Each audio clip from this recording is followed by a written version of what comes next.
Be strong and get healthy. Stretch. Feel great about yourself and have some fun. It's time for you. Fitness is the key to your future. Don't get locked out. Take the challenge. Commit to be fit.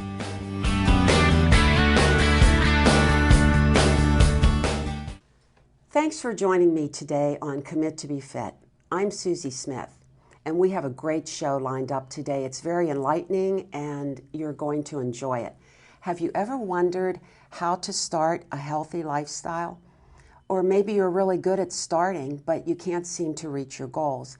Well, today we're going to shed some light on that. But first, I have a question. Is there a doctor in the house? Hello, Susie. Hi, doctor. Hi. And could you tell us a little bit about yourself? Yes, I'm Dr. Steve Morrell. I'm a physician. I'm board certified in family medicine and geriatric medicine. So I always joke that that means I can take care of somebody from womb to tomb. Oh. And if I do a really good job, then that's for a really long time. That is. But I'm also a health coach, an optimal health coach, which is why I'm here today. Well, great. So you have a plan that for people that shows them how they can reach their goals. Is that what we're looking at today? Well, yeah. Well, I think what I'd like to talk about today is setting up your whole vision, your sort of a dream chart or a dream board, if you will, for your life to help you make your decisions. Because if you think about your whole life, what is optimal, being the best that you can be? What does that mean to you? Whenever we think about that, it could be a lot of different domains. It doesn't just have to be health, because really health is having all the aspects of your life together, working together to really make every day a joy, right? Right. So it's not about what you're giving up or quitting or what somebody told you to do or what you have to do or need to do or should do, all those whipping and terrible statements that beat our psyche up whenever we fail. It's about making logical decisions, starting with what you really want, which is a journey of discovery, self-discovery, personal development, and self-mastery. And so I'm really passionate about it because I love learning about people's stories, about where they are, where they've come from, and more importantly, what their dreams are. And we don't really do that enough, do we? I mean, you never talk to your doctor and they say, well, what's your dream? They say, what's your problem? And then they react to it and give you medicines and scare you to change your behavior by all the terrible things that might happen to you. And that's not how you motivate long-term change. Well, I think the idea of what's your dream, when you and I talked about that before, it really made me think, like because you can just live in the now, or you can have a dream and try to work toward it. And I think a lot of people just don't know how to get started or how to maintain. What are the steps in between, starting and actually getting to where you want to be, and what would be step one? Well, I'd like to make one slight change to what you said, because I think you're right. I mean, being a dreamer is often criticized as we grow out of being a child, right? Right. Because your head's in the clouds, you got to focus on what's in front of you and get ready to go to college, school, and all your training, get a job. And where does that come from? I mean, we can only be alive in the now and in the present, and we can only be mindful of what's going on in the present and use this wonderful gift called our brain that has the ability to delay gratification, to create opportunities or preparation for opportunities that may be in front of us, to be able to move forward and build a life or a dream, a career. But often the structural dynamics of our lives we're born into as children, into a structural dynamic of someone or a couple people or a whole society being above us and we're below them. And that's not a judgment of that. That's just life. Your parents have to teach you how to be social and responsible and all these things. And then when you go to school, in loco parentis is the Latin phrase for in place of parents, your teachers, your professors are authority figures to do the same thing. And then when you matriculate into a job, hopefully, you may end up being an employee, and then you have a boss and you're the employee, and that's a one-up, one-down relationship. So all these one-up, one-down relationships are throughout all of our human interactions. And I think that you can do things differently. You know, you can go to a doctor's office and they can be paternalistic, they say, that it's a criticism because they're an authority figure. They may tell you what to do, but I want to do something different. I want to personally do a paradigm change and evolve to a third era of medicine, if you will, because the old eras of medicine have not responded well to chronic disease, and which are driven by our environmental and behavioral modern problems of modern time. We have a lot of tools of convenience that decrease the amount of exertion Oh, and, that's true. and thought that's required to do day-to-day activities, and that has harmed our health. Our foods are, you know, adulterated, sometimes using science to make them more addictive, and unfortunately they transform us into the obesogenic society, which means that we're prone to getting really fat. Well, I've known, well, when I grew up, and I know I'm dating myself, but we didn't have calculators in school. You know, everything was done by hand, and you had to show your work too, you know, in steps.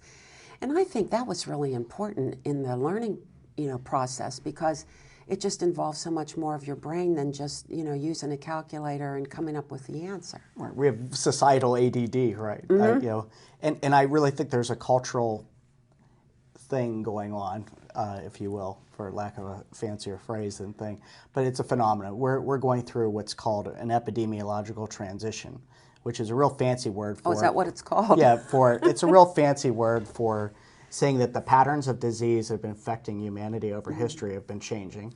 They've changed multiple times.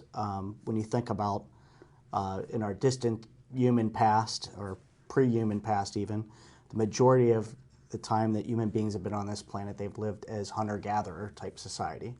And our bodies are built for that type of environment and food sources. And a lot of those food sources don't even exist anymore. We can pretend, but they're not really there. You know, we've evolved all the foods that were wild and natural into different food products now. It's, you know, people think they can eat the Paleolithic plan, not exactly.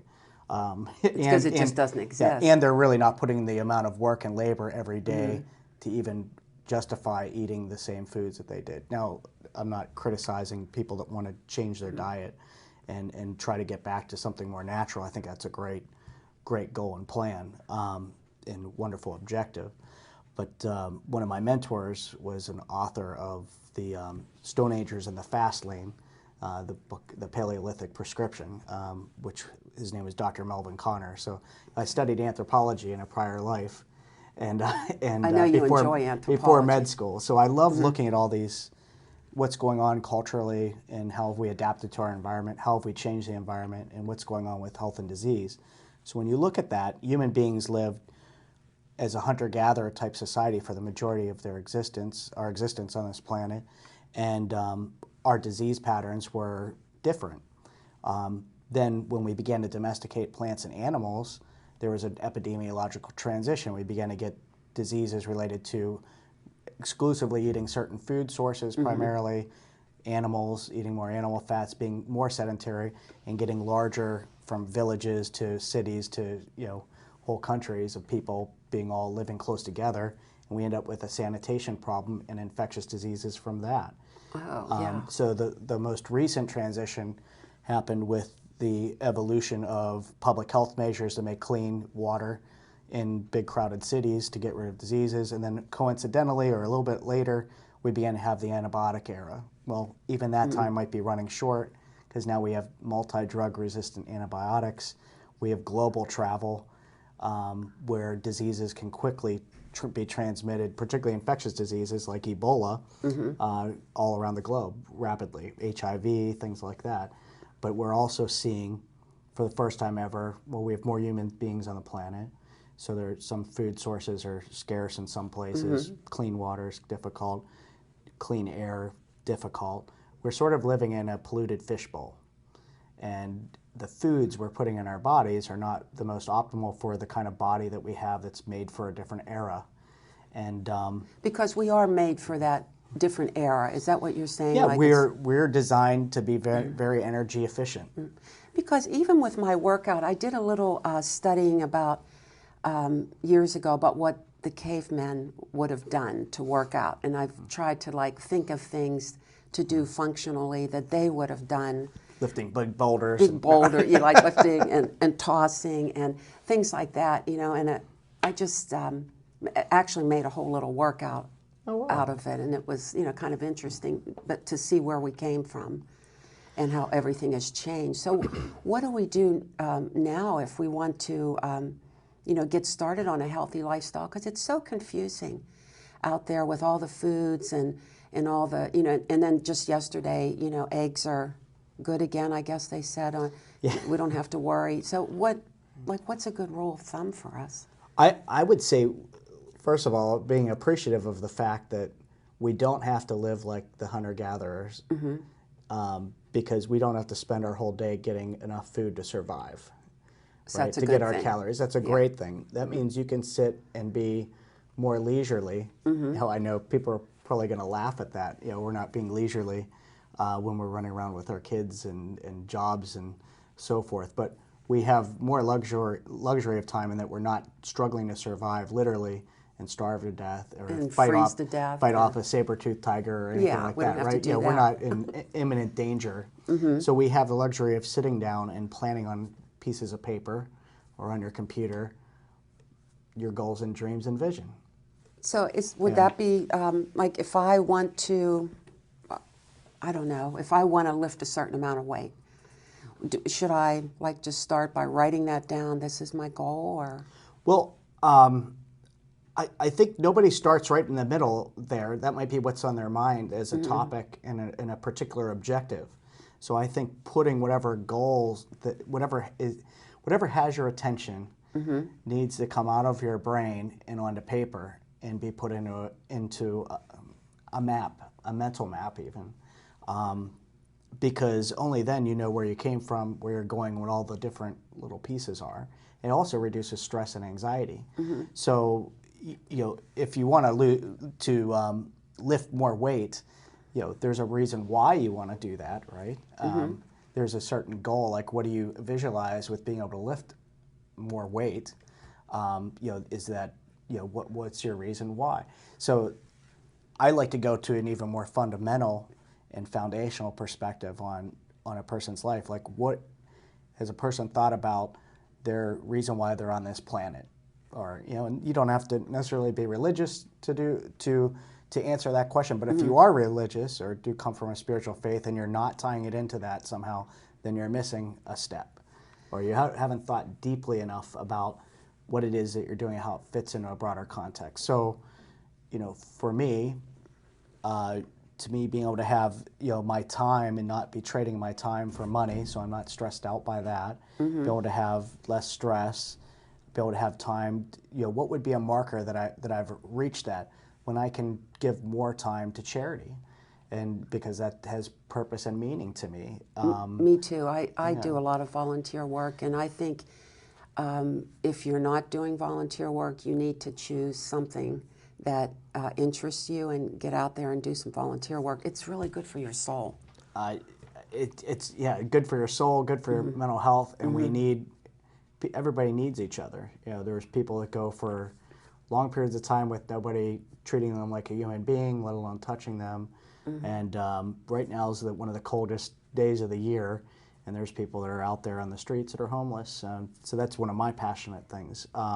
So in answer to your question, and I didn't really answer it because I'm shifting it to thinking bigger, is what is a person's greater dream? What if they didn't have to worry about all the things that are taking their attention at this moment, what would be their reality? So you want to just find the core of yourself. You want to find exactly what you want in life. And Right. Well, I think it's sometimes easier for people whenever they're saying all the things they don't want, because they can quickly start making a list on one piece of paper of what they don't want that's suddenly just on their mind. I don't want to have this. I don't want to be like that. Yeah. Okay, write that down so that you don't have to say it again. You put it on a piece of paper. But at the same time, each one of those things, if you turn around to its inverse, you know, like what would it be its worst form, and what would be the opposite of that? So what would be the most good form? So if somebody says, I don't want to be fat and tired and low energy. What are the opposites of all those things? To have plenty of energy, to not be tired, and to be skinny? No, to be fit. And Right. what's a marker of being fit? Right? A marker of being fit for them might be that they can run in a marathon, that maybe they've never even thought of doing that before, or swimming, or being able to go scuba diving, hold their breath underwater for a long period of time. Or maybe carry groceries upstairs. Well, yeah, it could be something very pragmatic, but I want a person to think, I want to encourage a person to think and dream even greater than those barriers. Because when we lower our expectations of something really little, like, oh, just 5 pounds, and we look on a BMI chart and we're 50 pounds overweight, that reality isn't quite right. Why is it only 5 pounds? Because they want a small win to know they can do it. But the problem is when you only want to get into a smaller pair of jeans and you only want to not be fat and have less energy, as soon as you start having a little bit more energy, as soon as you're a little less fat, and as soon as you start fitting in those skinny jeans, you're going to stop doing all the activities that create health. Or maybe you'll just stop doing the crazy fad diet that was never about health anyway. It was just Right. about getting fat off. And I would say the same thing about weight training, is your weight training to put on bulk and be really big? Is there a reason for that? Is there a functional reason? Is there a part of your dream? I'm not knocking it. Some people are into that. Is there something pragmatic? I'm just trying to see, is it about health?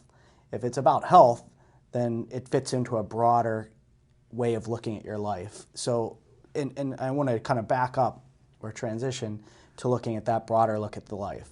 So maybe, like you're saying, like if I were to want to lift heavier weights, maybe I'm trying to build my bones because maybe I have osteoporosis in my family or something like that. Right. I think that- then that would make sense, right? So something objective, and also measurable, like how much weight you're able to lift. You can get instant gratification, or not quite instant, a little bit delayed. I don't think one day you step in the gym and you put up 100 pounds, and the next day you put up 150, but you can see little incremental improvements Right. that keep you to do it. That's one great thing about weight training and any kind of training in the gym, getting a conditioning going on.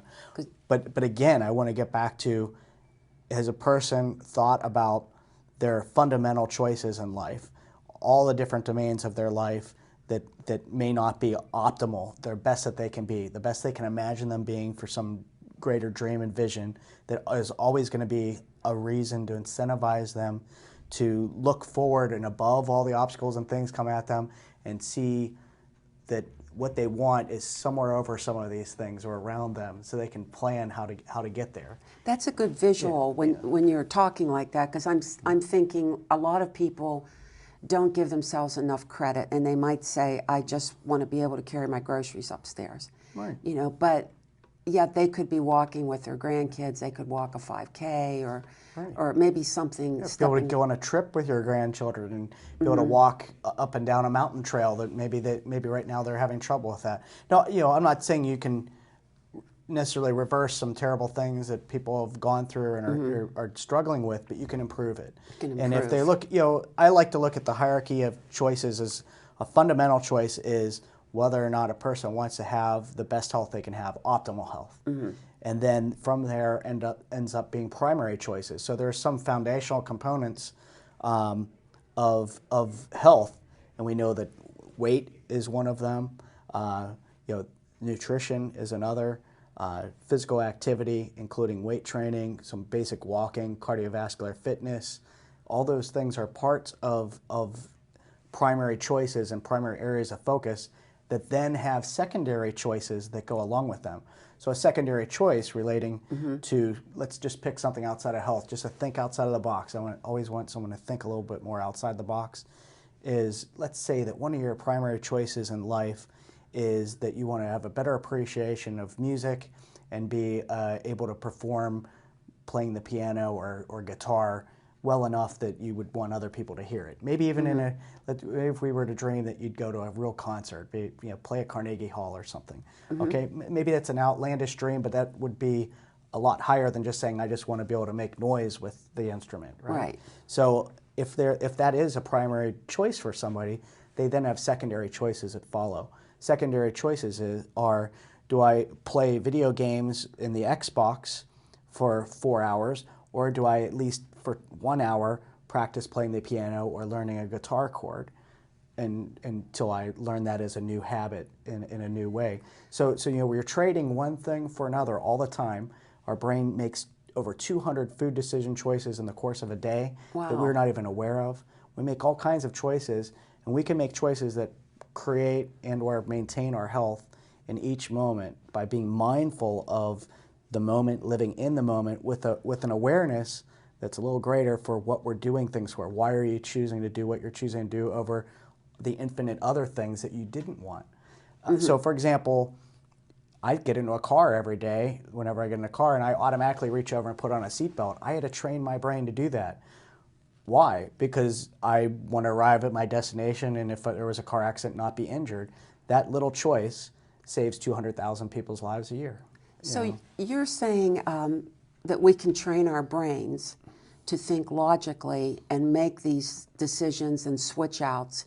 And because I do talk to a lot of people that say they want something, but, it's always but, and then they come back to that negative list that you're talking about. And isn't it better to have, like you said, take it and put it on the positive list and instead of turn it around and make a positive out of the negatives Out that of have the your attention, and then dream and say, what are the other positives that you weren't thinking about because that other one was distracting you? All the Right. frustrations with it. And because really, to be honest, if you were to make a list of all the things you don't want, you would never stop. Because you could do it, it would be like bigger than an encyclopedia, all the different things, the little things, yeah. depending how detailed you want to be. But if you really think bigger concepts and primary decisions, you can begin to make a dream board. And a dream board begins with you just thinking and dreaming in your mind to yourself, maybe daydreaming, turning it into a verbal expression that you share maybe with a trusted friend, a spouse, significant other, a health coach, Health or a life coach. coach, or Yeah. someone that you can trust to share it with and kind of bounce ideas off, or just sort of brainstorm. And then what happens? Turning that into something written down so you can look at it objectively. That triggers a whole other element of the brain, other parts of the neurons, and then beginning to make mental images and scanning the world for mental, like something like Pinterest or Facebook, where people post all these inspirational pictures or different. Find pictures that represent some element of your dream, or make your own. That's why I love photography. But if you make your own photographs and images that are real, and you make a picture of them, use them as a screensaver, the backdrop on your cell phone, put them around you in places where maybe prior experience and behaviors gave a chain reaction of triggering you to maybe eat a whole bunch of cookies. Well, you want health instead. Why don't you put up pictures that are around you in places where you were stressed out and ate cookies in the past to help you go, no, I'm not going to do cookies. And then you substitute some other behavior in place of that and begin to get some emotional intelligence and control over the world that otherwise was taking you by the chain and moving around where it wanted and not where you wanted to go. Well, I know that you have a website, and we're going to have that at the end of the show. And Great. Thank you. I believe it's Dr. Morale. What is the .com. .com. drmorale.com. drmorale.com, and we'll have the correct spelling at the end of the show. But I have to say, this is about training your brain to think in a proper sequence, a sequential. Well, it's not that it has to be actually, it doesn't even have to go in a sequence. It's just in a structured manner. Structured So manner. that you're making a plan. You're dreaming. You're dreaming up what it is you really want to accomplish. You're breaking it down into different parts. This is New Year's resolution time, right? I love the word resolve because there's a famous quote by Leonardo da Vinci. It was my favorite quote. I'm going to give you the longer version, but there's an abbreviated version of it. And it's, no obstacles cannot crush me. Every obstacle will yield to stern resolve. He who fixes himself to a star does not change his mind. And the short version is every obstacle will yield to stern resolve. Well, the word stern is, if you think about on a ship, a boat is towards the back end of the boat, very upright timbers and things, and you're steering a boat. And if you're guiding yourself based on the stars, that's pretty accurate, right? Yeah. And we sent a rocket to the moon and it was off course 97% of the time, it was always course correcting, right? Well, the word resolve and resolution is the same Latin roots, is to take things apart and put it back together again. You keep resolving.